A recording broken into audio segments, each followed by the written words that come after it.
spending it with us. Before we get started with the presentation, I would like to review a few logistics. You may have noticed that this presentation is being recorded. However, all attendees are muted and not on video, so you don't need to worry about making an appearance. Also, the webinar recording will be made available to everyone via email following the presentation, so you will have access to the information shared today. We ask that you please utilize the Q&A box to submit questions. We will monitor the Q&A box throughout the presentation and will respond directly. However, we also have Q&A time following the presentation, so feel free to ask your questions at that time. We appreciate those of you who submitted questions during registration. All questions were reviewed and many answers will be provided throughout the presentations. We will utilize the polling feature during this presentation, which will allow us to gather anonymous feedback from all of you. And lastly, we will provide key resource links through the chat box at the end of the webinar. If you're not able to access them through the chat box, no worries. They will be sent out to all attendees via email following the presentation. So let's move us along. Before I pass things off to our amazing presenters this evening, I want to provide a bit of information about who we are and what we do, as well as introduce tonight's speakers. Tobacco Use Prevention Education, or 2P for short, is a program under the Student Programs Department at the Contra Costa County Office of Education. Our goal is to prevent and reduce tobacco use among young people, including some of the newest and most popular tobacco products on the market, e-cigarettes and vape pens. Our team works alongside all 18 school districts in our county, as well as provides direct services to students in the county office programs. Our approach is comprehensive and it includes classroom-based prevention programs in participating middle and high schools, support for those currently using tobacco, programs and activities that engage people as our partners in prevention, staff professional development, and family and community engagement, which brings us together tonight. Now I have the honor of introducing our speakers. Our speakers tonight are Dave Fendel, Social-Emotional Learning Coordinator at the Contra Costa County Office of Education, and Scott Chavez, Outreach and Training Lead at the Contra Costa Crisis Center. We are so grateful to have them presenting this evening to share a wealth of information. We also have the privilege of being joined by 3 members of the Contra Costa County Courage Youth Health Coalition, Cece, Alexia, and Eric. We value and appreciate youth perspective and feel fortunate to have them here with us this evening. A quick overview of Courage. It is a youth-centered and directed group that plays a leadership role in addressing health-related issues. Members in grades 8 through 12 represent communities across the county. Again, thank you all for joining us this evening. I will quickly review the agenda for this evening, and we will begin with learning about social-emotional learning needs, and then diving into learning about stress and coping, followed by some tips for adults, sharing some resources, and we will end the evening with an optional Q&A session. However, as I mentioned, feel free to enter questions into the Q&A box at any time throughout the presentation. Now, with all that said, I would love to welcome Dave Fendel. Thank you so much, Marissa. It is really my pleasure to be here this evening with you all. I am going to talk about supporting the SEL needs of students, and really I'm going to also give an overview of what do we mean when we're talking about SEL or social emotional learning, right? I should start with that. SEL is social emotional learning. All right, Marissa, next slide. So I'm going to start with this question. How are you feeling today? Right? So this is a question that we are asked all the time. Usually as it's a part of greeting someone, we say, hey, nice to see you. How you doing? Or how are you feeling? And so often we respond with that pat answer. I'm feeling fine or good, but we don't really take the time to assess how are we doing? And these are really some crazy times. And many of us, honestly, we're not always feeling fine. So I'm going to ask you again, take a deep breath, reflect, and ask yourself, how are you feeling? Next slide.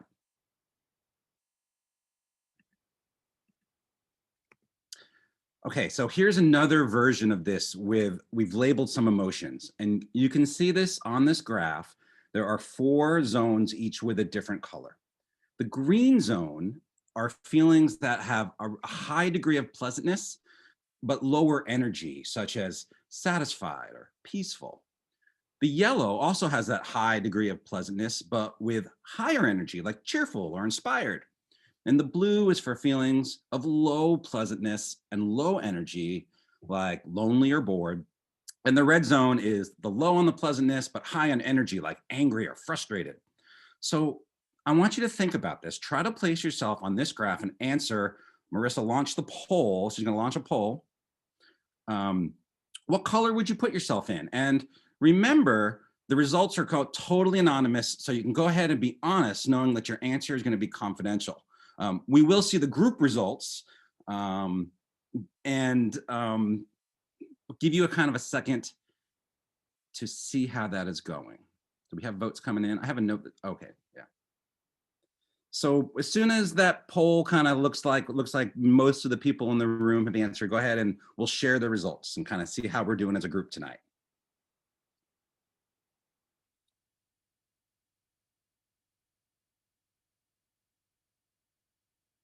All right, so it looks like a lot of us, not the majority, but 42% are in that green zone. So feeling pleasant and feeling kind of calm, toward the end of the evening.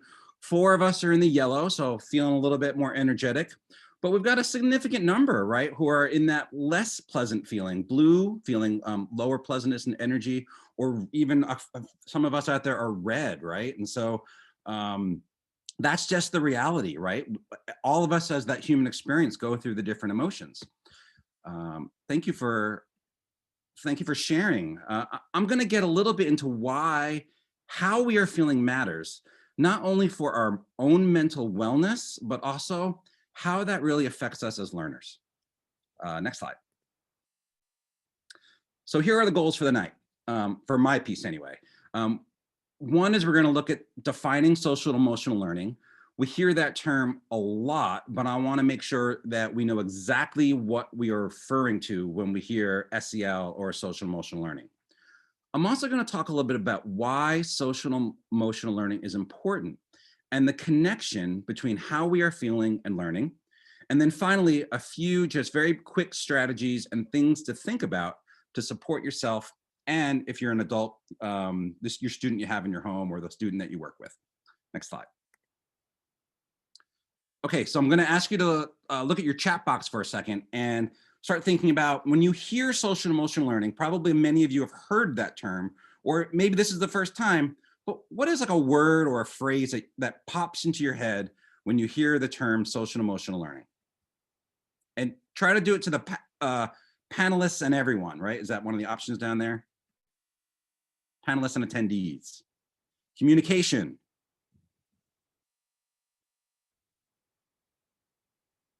Mindfulness, observation, being social. You guys are right on point. Collaboration, empathy, well-being, reflection, considering emotions, emotion management, mental health in general. Yeah, those are all great. All right, Marissa, next slide. So here's the definition of social and emotional learning, and this comes from the Collaborative for Academic and Social and Emotional Learning, or CASEL, which is a really big organization out there, probably the leader in social and emotional learning.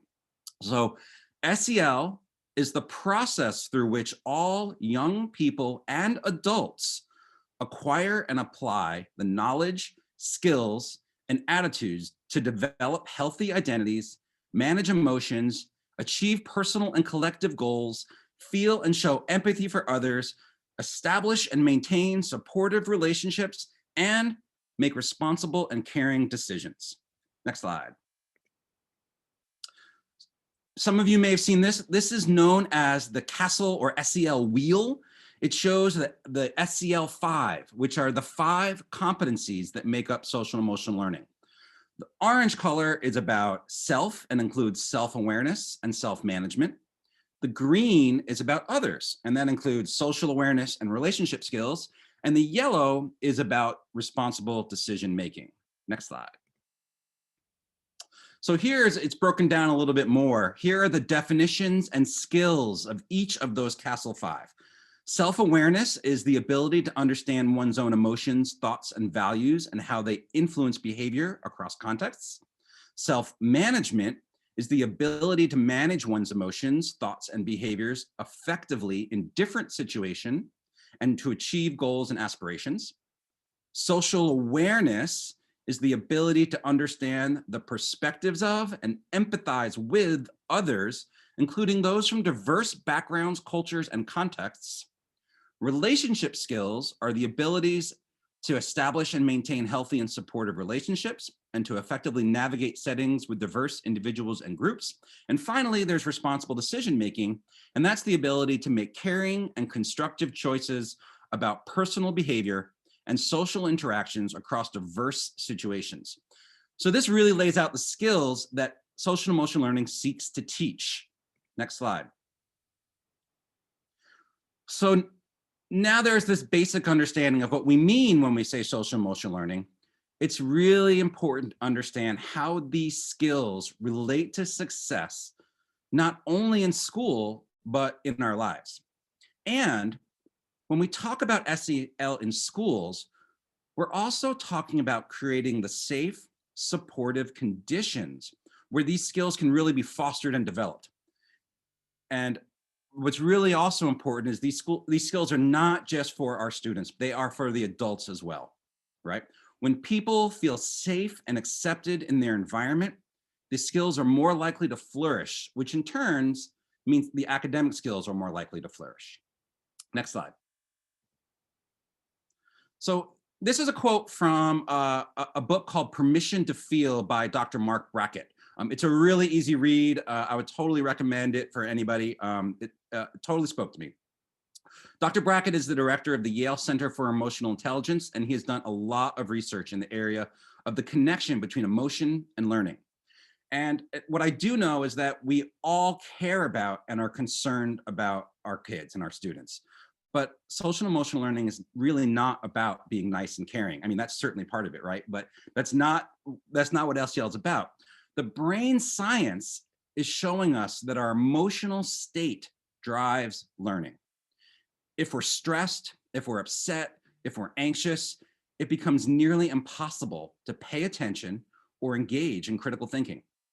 When we're calm and have positive emotions, we're way better able to attend, engage, and activate those critical thinking skills and participate in deep learning. So, think for a second about your own experiences. For a second, just picture your favorite teacher or your favorite class. And I'm going to just pause for a second if you can get that in your head. So get that image of that class or that teacher. Go back, if you're older, go back to your school days. And my guess is that it wasn't necessarily the subject that you were learning, but it was the social emotional skill of the teacher, someone who was able to connect with students and form a relationship. It was a teacher who was able to create a positive climate for learning that made them your favorite. And it's probably where you did your best work. Next slide. So really what it comes down to is that the heart, I love this image, right? The heart and the brain shaking hands. What it comes down to is the heart and the brain are a partnership. If we want our students to be their best learners, we first must create the necessary conditions for teaching and learning. A person who is feeling unsettled and who doesn't have the skills to recognize that and manage that emotion, they're unlikely to have the brain capacity to fully engage in the higher level thinking that is essential for learning and reasoning. This is true for everyone, regardless of stress or trauma history, but is particularly critical to consider for people experiencing adversity. especially in our current context of distance learning and being at home and in the pandemic. Think about your own response to stress, right? A moment, everybody's been in that red zone, right? That's part of the human experience. Think about a moment when you're in that red zone from our mood meter. It is almost impossible to focus during those moments. And it is those times when we don't make responsible decisions, when we say hurtful things, when we withdraw from the world around us, or we act in destructive and self-destructive ways. By building SEL skills, we learn how to acknowledge our own feelings and emotions, and we develop strategies to manage those emotions in order to promote wellness. This not only sets us up for success in school, but in life. Our jobs, our careers, our personal relationships, all of those things promote wellness. Next slide. Okay, so I'm getting towards the end. So finally, I'm going to give a few tips for supporting yourself and your students. So the first that I have up there is structure and routine. Having structure, there you go. Thanks. I was a little bit quick on that. So this is about supporting and helping regulate. The first is structure and routine. Having structure and having routine, it gives predictability, right? Having rituals for you at home. Most of you probably have these rituals, you may not even think about them. Like for me, in the mornings, I wake up, I make coffee, I read the newspaper, I review my calendar for the day, I do some breathing, I get ready, right? Using visual schedules, I could not live without my Outlook calendar, right? The first thing I do is I pop open my Outlook calendar and I'm like, what do I have for today? I wake up, it's one of the first things I do. Like, do I have a meeting this morning? I don't even remember, but it helps that ground me, right? And so that's the next thing, is grounding and centering. Okay, so like we did in the poll in the very beginning, purposely find times to check in with yourself, right? Everyone is different and everyone's going to have different strategies for doing this. For some people, it's mindfulness, right? Or breathing. Some people start off their day or find a time to make sure they exercise, and that's a grounding experience for them. Some people, it's prayer, right? And that's if that's something that helps ground them in their life. Before starting a task, ground. If you're a teacher, many teachers do this in the classroom. They start with a settling in, grounding activity, an SEL activity to get the class ready for learning, all right? So find that time to ground yourself before starting a task. And then finally, providing opportunities to identify and communicate feelings in a healthy and productive way. And so as a listener, some things that we want to think about are being non-judgmental with this, knowing that it is totally human to have the full range of emotions. Often, like as adults, as parents, I have 2 kids myself. As parents, it's painful to know that our student is struggling or having some of those negative emotions, and we want to say, oh, you'll be fine, and we almost are dismissive of it. We want to acknowledge it, right? Especially now in the time of pandemic, right? A lot of anxiety going around. So validating those feelings. Yeah, this is a really hard time. So being non-judgmental and knowing that it's human to have all those different ranges of emotion. Also, being human means that sometimes as a part of life, we're going to be sad, we're going to be frustrated, we're going to be angry. We're not always going to be happy, right? One of the things I love that Mark Brackett talks about is we often say we just want to be happy, but that's just not, honestly, that's not realistic because that's not part of the human experience. And what he encourages us to do is to replace I want to be happy with I want to have wellness. Right. And so wellness is having those strategies of managing those emotions, that we have those unpleasant feelings, knowing that emotions are temporary and we're going to move through them, and being able to remind ourselves about those things. But we have to be aware of our emotions in order to manage those emotions. So it's best to honestly acknowledge what's happening. And so then we can choose strategies to manage. All right. And that's what I mean by wellness. And so that's kind of like where I'm going to end. And I know that I have Scott Chavez is from Crisis Center is going to be coming in next. And so I know he's going to be talking, he's going to be going more deeply into strategies when students are really, I'm sure the strategies he's going to give are applicable to adults as well, but when there's more serious anxiety and ways to reach out and resources to get help. So at this point, I'm going to turn it over to Scott. And so thank you very much for listening, and look forward to the panelists and the questions at the end. Thanks. Wonderful. Thank Thank you. you, Dave. I'm going to step in right now. Sorry, Scott. I'm going to see if we can go back one slide and ask the Courage students a question before you get started, Scott. Thank you so much. So sorry, Marissa. I blew right past that. You're perfectly fine. They're waiting for their question. I was in the groove. No worries whatsoever, but it so aligns with, Dave talking about what's happening in schools. It's the perfect time to talk with our young people in Contra Costa.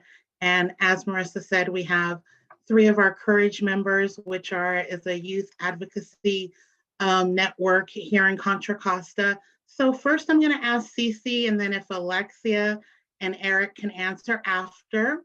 How have your feelings about school changed since we've been doing this distance learning? Hi, I'm Cece.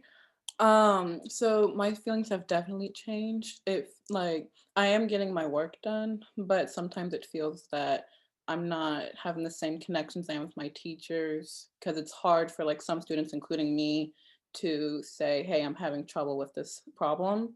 So sometimes I can't get the answers I need to help me out. It has been more stressful, I feel like, but yeah. Thank you, Cece. And Alexia? Well, for me, in general, I really feel like for a lot of people, I guess, we get really overwhelmed with the workload. Like Cece said, we don't really we don't want to reach out, and we don't understand why, because this is a really big change going from in person to online, where you see your friends and you're able to establish those connections with all these people and your teachers, and then you go to online and your teachers don't really know you. My senior teachers don't really know me from last year. And that's really hard for me, especially to be able to adjust like that. It makes you feel scared. And it's my last year. I'm a senior, so I shouldn't be feeling that way for my last year. But I bet it's like that for every person, That is unfortunately so true, Alexia. And Eric? Yeah, to kind of add on to what Alexia said, I've always been stressed in school. That's just how school is. It's stressful, but I've always been able to manage it, and I've always used it as a source of motivation and whatnot, because when you're at person school, like we were in the past, all that stress, it's like a big pizza. And so every person is taking part of that pizza. So you only get one slice. And so it makes you feel confident in yourself, because even though you're feeling stressed and you have doubt, that other people are also, they're struggling with the same issues too. And you find unity in that struggle. And it's that unity that helps you defeat that struggle. And, now online, being isolated, I feel like that pizza, I'm getting a whole pizza shoved down my throat, and I can't breathe. And so I feel like, because I'm a senior too, school there's a lot less positivity surrounding it. And on a personal level, I feel like, I've become just a number, a quantity now to administrators and whatnot, and people at higher level. And so it's just really hard to it's been hard to stay positive while at the same time recognizing that at least I'm still able to be in some form of education. Thank you so much, Eric. I really appreciate you guys participating, and we have a couple more questions, but now I am going to turn it over to Scott Chavez. All right, thank you. And thank you for the information, the feedback, the reflection from the students. It's good to hear. It is hard. And I think, as Eric was just saying, it's nice to know when we're all in this together, and to be able to share that with one another. And then building on what David was saying, that we can hopefully respond to one another, accept one another, empathize, rather than if there may be some possibility of minimizing when other people are expressing, or in our goal to try to be positive and encouraging, which is all great and wonderful, that we miss the opportunity of being with people in the midst of whatever the struggle is. So it's helpful for us to be aware of our own needs and the needs of others. And that's the title of our whole presentation and webinar today. So let's move on to the next slide. I'm with the Contra Costa Crisis Center. We'll learn a little bit more about the center just on the upcoming slides coming up next. So here, and by the way, I believe that we will be sending out this PowerPoint to everyone so you can have this information. And you can see that you can reach us at the Contra Costa Crisis Center just by dialing 211. If you and your phone are in Contra Costa, you dial 211, your call will come to us. We do have the 800 number, 800-833-2900. We also have texting. Text the word HOPE to 20121. We have 3 main areas of service, and we have some others as well, but the main ones listed there on the card: crisis and suicide, 24 hours a day. It's just like the National Suicide Prevention Line, which we also receive calls from that national line, but it's local. Dial 211 or the 800 number or texting in. We're also about info and referral for services in the community. We'll see a little bit more about that in a moment. And also we have grief counseling. Normally that would be face-to-face. We actually have just built onto that recently, although it's by Zoom now. So let's see here. We've got the 3 main areas. Our hotlines are available 24/7, free and confidential. We have a website, crisis-center.org, related to our main website. Next slide. So we're going to have another polling question here. During COVID-19, we just want to gauge how we're getting a sense of ourselves here. How well do you think that you've been able to manage your stress or your anxiety? And here I can see this poll now, and we'll just get a sense of that. It'll be interesting to see how people rate themselves. So go ahead and answer that, and then we'll get to see the results. Hopefully through our efforts today, and then being able to get further support, we can all respond and manage the stress and the anxiety just a little bit better, we hope. So are the results coming in? I wonder, let's see, is it my task to try to read this? During COVID-19, how well have you been able to manage stress or anxiety? Well, a very small number of people put extremely well. Yes, I would have guessed that. Very well. 25% of the respondents said that. Somewhat well. 39% going higher. Fairly well. 21%. Not at all. 11%. So it's interesting. We certainly want to provide support to everyone, and certainly try to be aware of the folks who are having a little bit more challenge in that. So I think that we can, yes, move on to the next slide. So let's take a look here. What I hope to do in about the next 10 or 11 minutes or so, we'll just quickly rush through, but remember, you'll have the PowerPoint delivered to your email box, and you can take a look. Learn a little bit more about the Crisis Center, stress and coping, signs of stress. We've already been hearing about that, but it's good to point it out.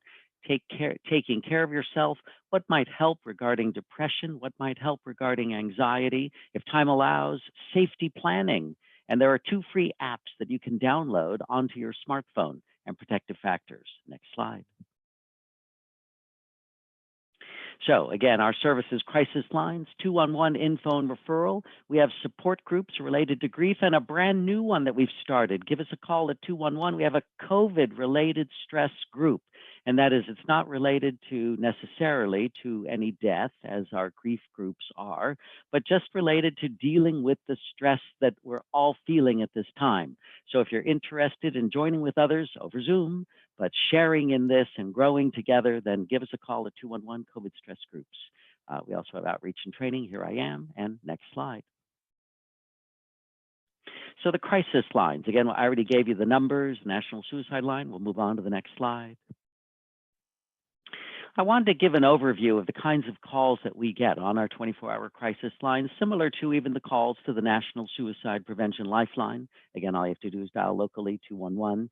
Anyway, certainly suicide related. When we ourselves might have thoughts of suicide, then it's good to give a call.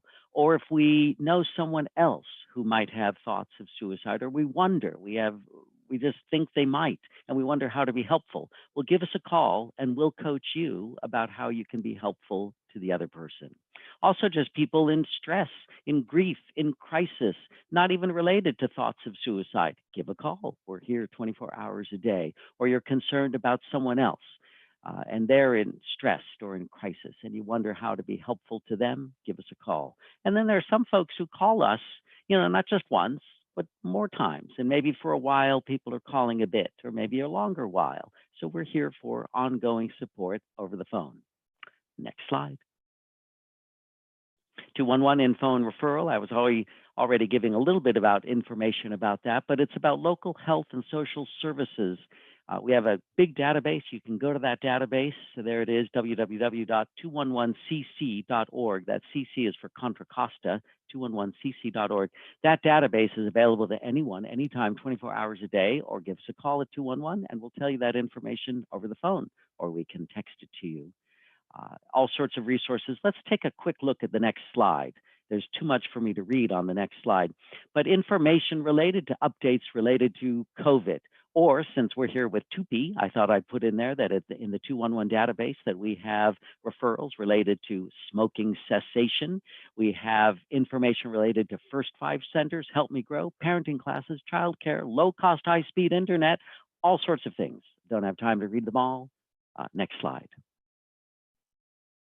So here are our cards and posters that we distribute. It's hard to distribute them these days, person to person. If you are interested in them, they're actually wallet-sized, those cards. Give us a call, give us an email, we'll send them out somehow. All right, next slide. All right, we're about to launch into looking at stress and coping COVID-19 time and any time. Next slide. And I think we're gonna ask a question here now. So do we have well, we're actually going to ask our Courage students. Yes, thank you so much. So again, we're going to talk to our Courage students. How do you deal with stress as a high school student? It's been a while for me, so we want to get your perspective. What self-care activities help you? And if we can have Alexia answer first, then Eric and Cece. So like managing stress in general for me, baking really helps because like you're able to focus on something completely that does not have any involvement with anything in school. Something that kind of does, I guess you could say, would be reading because, we have to read a lot in school. So maybe for some people, they'll kind of like focus on school and reading and kind of put them in the same category. However, I don't do that. So that's why I like to read like on my free time, and it helps me kind of just free my mind, especially with like watching TV shows that I really like, because it just kind of gives me that freedom space and like I'm not overwhelming myself with anything that has to do with school. It's just a moment to kind of take away from the school and what it brings, like the stress, and just kind of be in the moment with yourself. Thank you, Alexia. Eric? Yeah, I totally agree with that. Some ways that I deal with stress and as a high school student include baking. I make a mean Betty Crocker box cake from Safeway. They're so good. And also having like pushing myself to have recharge days throughout the week where, I take like a good window of time and just decompress. I have watched TV, read. Before the pandemic, it was, seeing my friends physically. Now it's more FaceTime and Zoom, talking to them, but just taking that time to decharge, because even though I'm losing that time working on schoolwork and whatnot, I'm really gaining time because in the days that I do work, I'm more efficient because I just feel better as a whole. And those are some of the activities that I use to deal with stress. And then also my religion too. As a Catholic, that also helps. Thank you, Eric. Cece? I've actually gotten more closer with my family because like my mom's always saying like my friends will always be there for me. So I was like, let me like start to learn more about my family, what they're going through. And it's actually helped me like realize, oh, I'm not alone in this situation. But like as Eric and Alexia said, I did take up baking as well. My mom's vegan, so I've done a lot of vegan baking, but finding things to distract myself has helped me out. And talking to my friends and family has also helped me out, like as a source of someone else that's like not in my close circle. So it's not like, oh, I know who that is. You're probably just wrong. It's like, oh, let me help you out in what you're going through. Thank you, Cece. And we're definitely, when we do have our next in-person meeting, we're gonna have to do a potluck. Well, that's wonderful to hear that you all are already underway. That's great in what we might call self-care activities of well, whatever it is that helps to decompress. And you all mentioned, all of you, about the baking. I've heard from many people, especially in the first days and weeks and months of the pandemic and the shelter in place and the social distancing, that many people took up cooking and baking. They're at home and they took up new hobbies, and they also gained weight. And I remember hearing one person refer to, like when some people go off to college, they gain weight, the college 10 or the college 15. This person was referring to the COVID 15 pounds. I thought not that this is a goal, but I like to think of it as the COVID 19 pounds. Get it? 19? Now we'll have to soon have the post-COVID diet. But you all look like you all were in good health. So let's take a look at first signs of stress, and then the next slide, the self-care. And I think it's helpful to be aware of in ourselves and others, just that in a time of tremendous stress that affects all of us, there has been and there is increased anger and arguments and conflicts.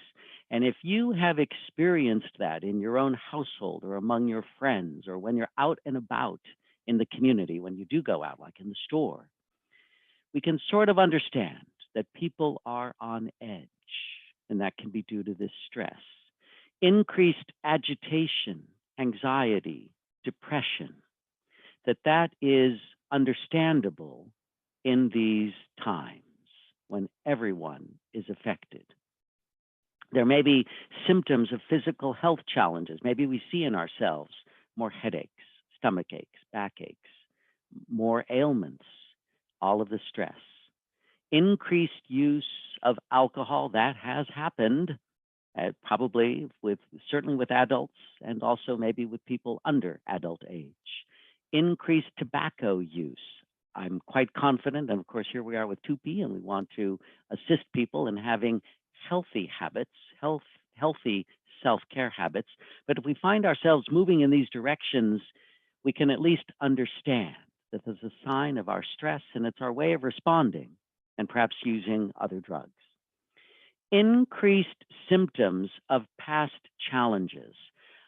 I find this a very helpful aspect to think about, and that is that maybe any of us who have passed through whatever stage in our life, and maybe we feel like we're making progress of, oh, we're a little less depressed, we've been less anxious or less in conflict or something. And yet now during this difficult time, there's more of that, where we thought we'd made some progress, and now we're like returning to some of those past behaviors that we had tried to diminish, decrease.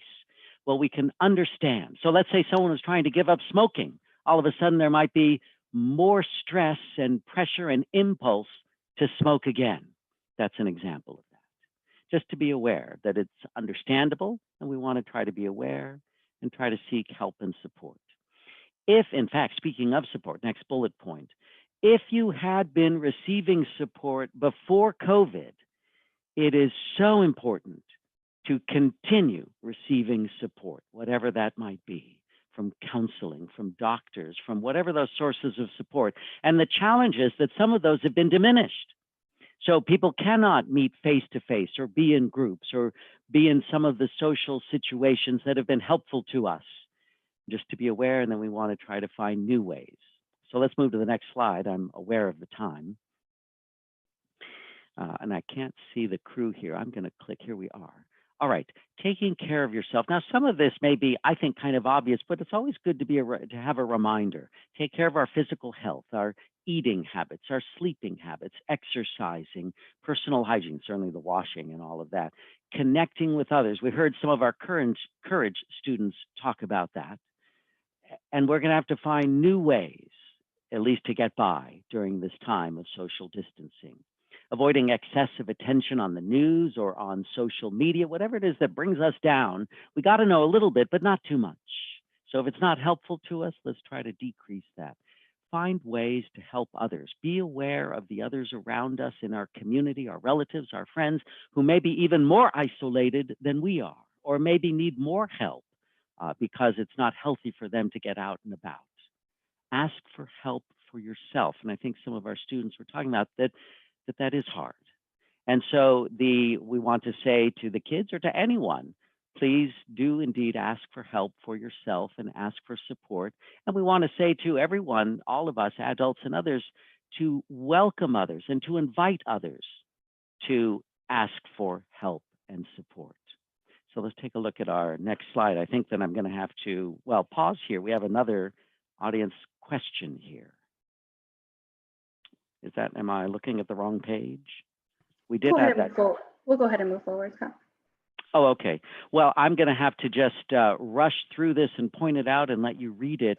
What might help, meaning once you're at home, what might help regarding depression? I got this information from this website that I find very helpful. They have a lot of articles, helpguide.org, specifically, well, they've existed long before COVID, but then they have some COVID-specific articles. So one is related to depression during a time of COVID, finding new ways to engage with others, move beyond small talk, share about yourself, the challenges of the pandemic. And it's not about in the moment immediately getting fixed or fixing the other person, at least not immediately. It's about being there with one another and hearing one another and supporting one another. So we want to ideally talk to someone who has learned or is learning to listen without judging. We already heard that. And that we also want to be that person who is learning to listen without judging. Let's take a look at the next slide. Again, an article related to anxiety. This is sometimes, these needs are greater. These are just some simple ideas to get us started. I invite you to look further at the website. Tips for dealing with anxiety. Take action over what you can control reasonably. Challenge your need for certainty, and that is work toward accepting uncertainty. Work toward accepting that this is a challenging time. Focus on the present, manage that stress and anxiety related to physical health efforts. Next slide. I want to check in related to the time here that how much time should I take now, or just quickly? You can go ahead, keep going about maybe 5 more minutes. Oh, look at that. All right. So here are some ideas related to safety planning. This is related to when anyone might have thoughts of suicide, but I think this is very helpful in many ways.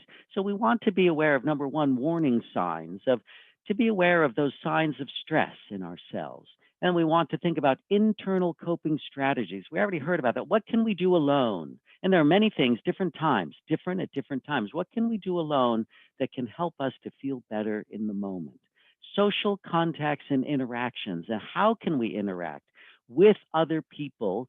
And sometimes it's not even directly interacting, although it might be. And we're not even talking here at some deep level when we're talking about the deep depression or anxiety and sharing that, although that's helpful, and if we can, but we're talking about at a simpler level of just plain interacting with others or being in the presence of other people, which is harder these days. But at any rate, think of social contacts or interactions and people to whom we might reach out and just to connect, and that can be helpful to us. Then think about family members or friends with whom we can connect at a deeper level, and that we can indeed share about what's going on and that they are able to be supportive to us. And sometimes the people around us or we ourselves need to grow in our ability to be supportive to one another and to express that and to let others know that we are with them and for them to express in ways that are helpful to us.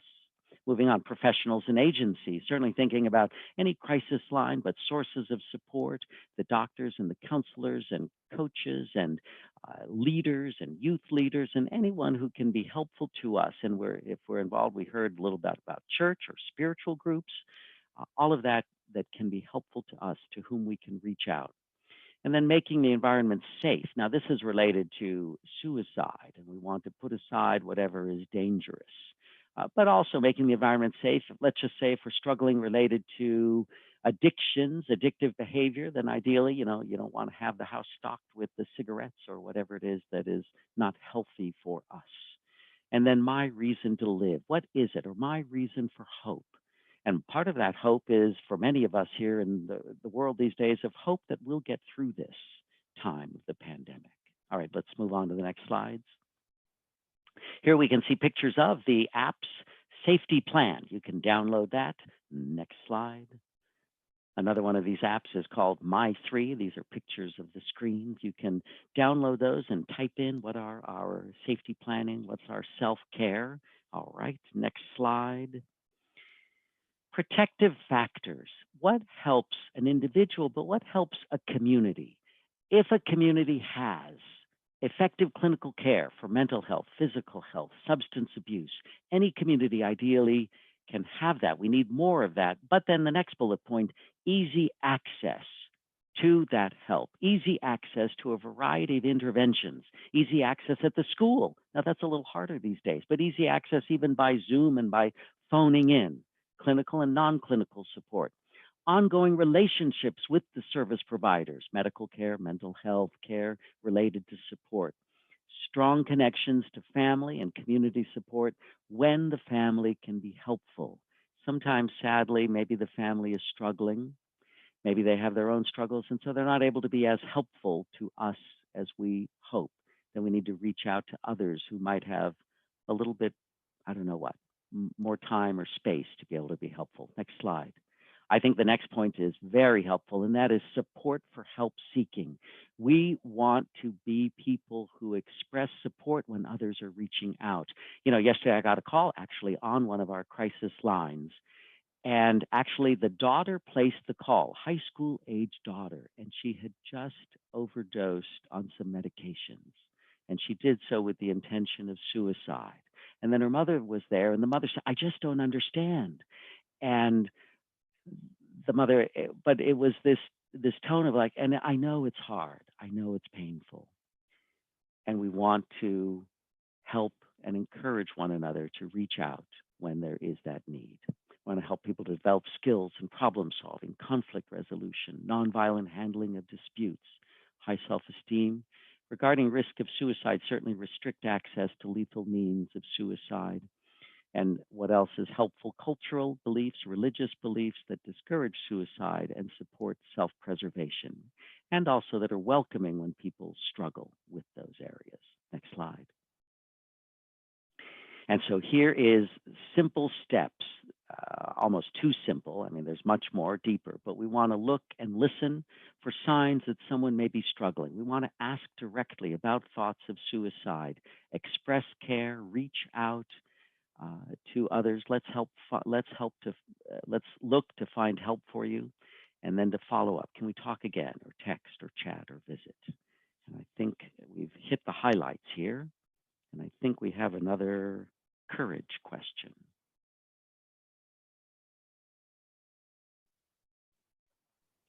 Thank you. And we would like to again hear from Courage, because we want to all be better supporters, right?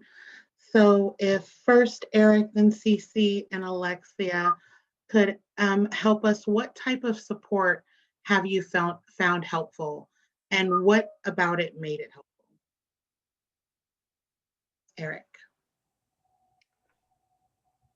Some support that I have found that has been really helpful for me personally is the positive and reaffirming support from both my friends and family. Every night I'm always on FaceTime for like at least 3 hours doing homework with my best friend. And some of my other friends like, how do you do that? Like stay focused. And I'm just like, well, it helps me because it keeps me positive and I'm doing it with someone else in a safe way and it's fun.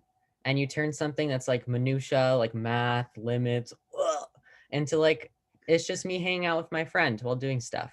And so that's something that I really love doing. That's been really helpful in supporting me, especially against that anxiety and whatnot. And then also for my family too, and taking those breaks and spending it with the people who I can be with in person and using the most of that I have. Thank you. Cece? I really get a kick out of hanging out with my friends.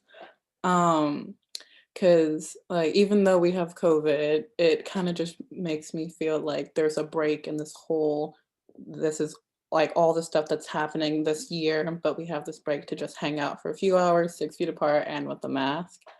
Um, but it just helps to know that we're going through this together. You're not alone, and yeah. Thank you. Alexia? I just wanted to touch upon what Eric said. That is very true in the sense that like you're on FaceTime with your friends and you make fun out of like schoolwork, and it really makes you feel like, well, maybe schoolwork isn't that bad, you know. They kind of lift that pressure that you feel with the school because it's just so much fun. And you guys aren't doing like the homework the whole time. Like for me and my friends when we're on FaceTime, we kind of get like little breaks and like we just start talking and laughing. Then we go back and resume. And it's just like that is the best feeling ever, especially for me now with like online school. It kind of makes me feel like we're kind of back in school where you have that social connection with your friends, but you're not. But still, you know, it feels really great.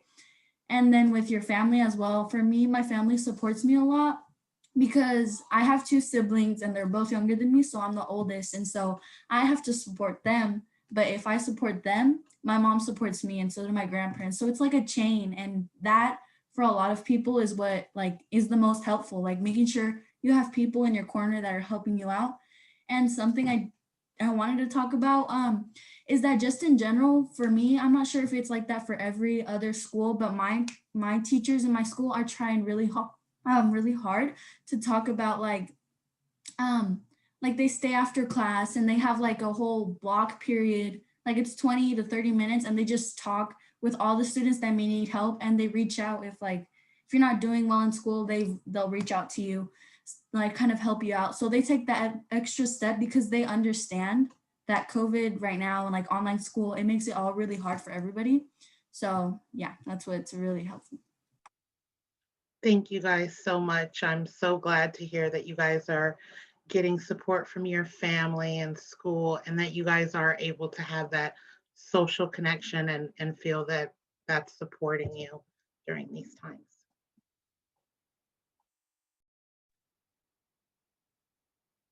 All right, thank you so much. As Nicole said, it's always great to hear from young people. Thank you for joining us this evening and sharing your experiences and perspectives. I also failed to acknowledge Nicole Square, who is our youth development specialist at the County Office of Education and works directly with our peer educators and our Courage Youth students. So thank you so much, Nicole, for being here as well. The presentations were extremely informative and helpful. I really enjoyed them, and they guided us in understanding the importance of social-emotional learning skills such as self-awareness and self-management, as well as the importance of recognizing signs of stress and learning strategies to cope with stress. So working with the Tobacco Use Prevention Education Program, we understand that young people are more likely to use substances such as tobacco, including vape pens, which are very, very popular among our youth, when they are experiencing risk factors like stress and lack of self-management skills. Although we would love for our young people to not have these experiences or any risk factors, unfortunately, as often possible, it's often impossible for that to happen. So it is important that we work to increase the protective factors, such as encouraging positive peer relationships and activities, healthy coping skills, and parents and family involvement, as well as the SEL skill development that Dave mentioned earlier in the presentation. As you can see in this image that I'm sharing with you, with an increase of protective factors, there is a decrease of risk factors. So we just wanted to visually show you what it can look like. In the TUPE, working with the TUPE services and providing the schools, we incorporate SEL competencies, and doing that is how we do that is through classroom-based prevention curriculum, peer education programs, which includes our peer-to-peer presentations and relationship building activities, support for current users of tobacco and focusing on self-awareness, goal setting, responsible decision-making skills, and collaborating with community agencies, our Courage Youth Advocacy students, districts, and families to spread awareness and share resources like we're doing this evening. So I'm going to move to the next slide. And I think Dave and Scott did a really good job at sharing some tips for self-care and caring for others. So I'm not going to go through all of these, but I wanted to make sure that they were here. And it basically reiterates the importance of self-care and ways that you can take care of others. So you will be given the slide so you can see these. We also wanted to share some resources with you this evening. You should have received some resources in the chat box, but we also wanted to share our TUPE website where we have some parent videos and other resources on intervention and cessation. We have a monthly newsletter. It's health and wellness newsletter. In that newsletter, we have a parent corner. If you're interested in signing up to receive that newsletter, you can use this link and sign up and you will get the monthly newsletter. 211, we have all that information from Scott, and SEL resources that Dave shared you can access them by using this link that's provided here. Save the dates. So this is our second family and community engagement event. We do have 3 more coming up, so we encourage you to save these dates and put them in your calendar. And if you would like to contact us, we are located at the County Office of Education.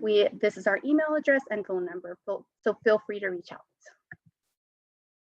We have a survey in English and in Spanish available. You can use the QR code by using this image or use the link directly. We value and encourage your feedback. We review all surveys and we use that feedback as we prepare for the upcoming events. Now at this time, we're about 2 minutes over, so we worked out perfectly to start 5 minutes late. So thank you guys all for staying with us. We do have time for a Q&A session. So at this time, you have a choice to complete the survey and you can leave the webinar, or you can stay on for the Q&A session. So I am going to move us along to the Q&A session for those that do want to move forward with the Q&A. And we do have one question already that was submitted.